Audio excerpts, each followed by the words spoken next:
Hi, I'm David Bidler, president of Physiology First. We're an organization that helps teach young kids the science of stress and anxiety management so that they can rock the world. Today we're talking about dopamine. Understanding dopamine and learning why the internet makes us feel good, bad, and straight up exhausted all at the same time. So dopamine is a neurotransmitter. Neurotransmitters send messages throughout the brain, right? We have over 100 neurotransmitters and over 100 billion neurons in a race to get information from one part of the brain to another. And the reason that dopamine becomes so important, the reason that more conversations on the internet have taken place around dopamine, probably than any other neurotransmitter, is because it plays a major role in our reward mechanisms and in the mechanisms that drive human behavior. So we don't always plan to do something, right? I don't always plan to pick up my phone and scroll for 45 minutes. We don't always plan to go rummaging through the fridge for the 10th time that day. There are a lot of processes that are taking place sort of underneath the hood. And dopamine is a neurotransmitter that drives a lot of those processes, right? So because it plays such a big role in motivation, reward, and anticipation, it's important for us to study it so that we can make better choices in our lives. But it's also important to recognize that if it plays a role in motivation, in directing us towards certain behaviors, other people are studying it. People that might want to sell us things, companies, anybody who might want to play a role in dictating behavior, right? And that's just basic economics in us understanding ourselves in a technical economy that takes place on the internet. So one of the other reasons that dopamine becomes so important right now, right, besides better knowing ourselves and understanding that others may want to know us and our behaviors and direct those behaviors as well, is understanding that we're in the midst of an anxiety epidemic. We have 40 million adults in the United States diagnosed with an anxiety disorder. We have 1 in 5 kids diagnosed with an anxiety disorder. Where we are here in Maine, the number is 1 in 4. So we're seeing anxiety rates skyrocket. We understand that there is a link between anxiety and dopamine. And there's some great research and papers that we can put up on our website for people who want to go more into that relationship. But it's probably important to look at the timeline of events surrounding a moment when social engineering experiments driven towards directing the dopamine of others became a major part of our economy, and that's 2007, and that's the birth of the iPhone. And to look at anxiety trends during that period, and not to look through the lens of blame as if some malevolent tech companies are all trying to hijack your brain and get into your wallet, but trying to understand a major shift in the US and global economy and how it's affected our mental health, and what we can do about it. So 2007, iPhone launches, right? And it changes the way that we live. And it's opened up a lot of doors and opportunities. It's also got us checking our phones an average of 2,600 touches a day, and spending an average of 2 to 4 hours online. Now, one thing we have to understand about dopamine before we go deeper into the relationship between us and our phones is that dopamine is not about reward, it's about the anticipation of reward. It's about the thing that happens right before a thing happens, right? It's about us getting really excited about something that we expect, and it's about what happens when we don't get what we expect. So in one of the best experiments that maybe about a decade ago, maybe it was longer at this point, in dopamine and reward, is an experiment involving this little monkey. So a monkey comes into a room, and first it notices the room. It notices the lights, it notices an environment, and it's given a task. The task is to press a lever a certain number of times. The monkey realizes pretty fast that when he presses the lever a certain number of times, he gets a little bit of juice, and that the juice is awesome and the juice is delicious. So the next time that he comes back into the environment, and we're monitoring the dopamine in that monkey's brain, it doesn't come when he gets the juice. It comes when he recognizes that he's in the environment where the juice is, and it comes when he starts to press that lever and do the action that leads to the juice. Dopamine is about leading us back to things that have given us reward in the past. It's a driver for our behavior in that way, right? So we notice that dopamine soars right before the monkey gets the juice. Then the researchers do something interesting, and they do something brilliant. They don't give the monkey the juice all the time. Half the time, they take it away. So the monkey used to enter the room, perform the task, get the juice all the time. All of a sudden, he doesn't get it. And it's a whole new game entirely. Now there's unpredictability. Now there's apprehension. Now there's maybe. And dopamine doesn't go down. It goes up, like way up.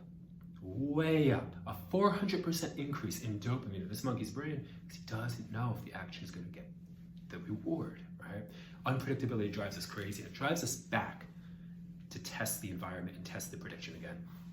So circle that back to the advent of the iPhone, apps on our phones, and a major part of our economy being built around companies needing us to come back to things. They need us to come back to platforms, right? It's not all that insidious. If you were an app company in 2008, 2009, you would realize that you need people to come to the app because it generates money through advertising. So how do we get people to come back to things? Well, we can be sure that anybody studying human persuasion and human behavior, especially with a lot of money on the table, has looked at dopamine, reward, apprehension, and anticipation, and learned what gets us most excited to return to environments, right?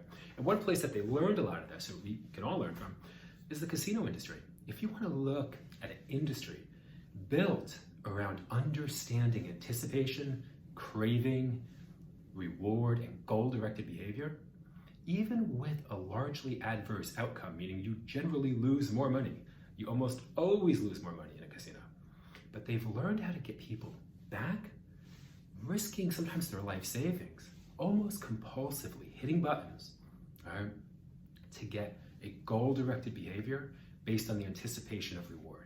So if we look at our iPhone, for example, right, we are driven to pick the thing up because something cool might be there, but it might not. We might have 200 likes and a really cool DM waiting for us on our Instagram, and we might have a really killer email waiting in the inbox with some great information about a job offering or a social connection or anything that's important to us, right? And we might not. So we pick it up with that apprehension. And here are some ways that tech engineers have talked about how they manipulate and drive you back to platforms, understanding dopamine and leverage. So, for example, when you change your profile picture, you're kind of looking for social approval. We all are, right? That's why we have a profile picture. So we change it and we want to know if others approve the new picture, right? What algorithms will do at this point is instead of showing that new picture to everybody all at once so that you get 100 likes and don't ever get another one, so you get really excited and then don't care again, don't come back to the platform, they'll space out how they show it. So you get 5 likes there and you wonder if that other friend liked it. And you wonder if more are coming. And it shows it in another person's feed and you get excited because you get 10 more. Right? This is just about the science of motivation, persuasion, and human behavior. So we get excited to come back to the platform because it's unpredictable. Well, what do you think that does to our collective mental health over a 10-year period, let's say, where we don't know if there's some great news waiting on the phone, so we touch it 2,600 times a day. Before we actually look at the stats on what that does to our mental health, let's take one more analogy from the casino. Casinos make 80% of their revenue based on slot machines. Slot machines produce 80% of casino revenue. I didn't know that until I started learning more about dopamine for the point of this presentation, and I thought, wow, that makes so much sense, right? Because we pull the lever, get really excited, dopamine soars, we see the numbers spin, and we didn't get anything. But it's only going to take a second to pull that thing again, and because we didn't get anything that first time, maybe the odds are higher, right? I'm bound to hit it, so let me try again. I'm bound to hit the jackpot if I just keep trying again. And we watch entire life savings go down the tube because people are stuck in that mechanism of goal-directed behavior, anticipation of reward, and in that case, very few actual rewards. Just enough to keep us hooked, right? Just enough to keep us pulling the lever. So what companies did, and you'll notice this if you're on an iPhone watching this, or any phone, or any smartphone, is in the slot machine world, they just changed the lever to a scroll. And now they're touchscreens. And that's very, very, very important because it's really hard to pull your hand away, and it's very easy to stay on what you're scrolling. When you pull a lever, you have to actually take your hand off the lever at some point to put another coin in. You can at least break away. On the phone, you can't, right? Or on the phone, it's harder. You're scrolling, right? So the touchscreen mechanism that we're all stuck to, it plays a big role in us spending an additional 45 minutes scrolling through Instagram, wondering if the next little square is the really exciting information that we've been waiting for, or wondering if the next little dot to flash or light to flash is the comment that we've been waiting to get, right? So understanding this, since 2008, or from 2008 to 2017, we've seen a 71% increase in youth reporting psychological distress, right? iPhone comes out in 2007. From 2008 to 2017, since we've been engaged in this social engineering experiment about understanding reward behavior, anticipation, craving, and essentially being part of an experiment to hack dopamine and drive us to do things, right? We've seen a 71% increase in psychological stress among young people. Now, is that the only reason? Of course not. Is it a factor? Absolutely. We just have to look at the stats to put that together, right? So what can young people do to take ownership on the internet so that we're not just, that anybody watching this is not just the product of a company and is not going to bed at night feeling exhausted, anxious, and maybe a bit depressed, unable to figure out how our daily actions may be affecting those states. Well, we have an acronym called OWN, O-W-N.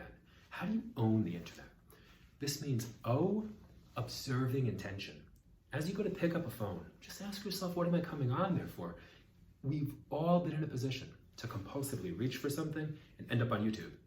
Because we didn't take the second to say, wait, what am I picking up the device for?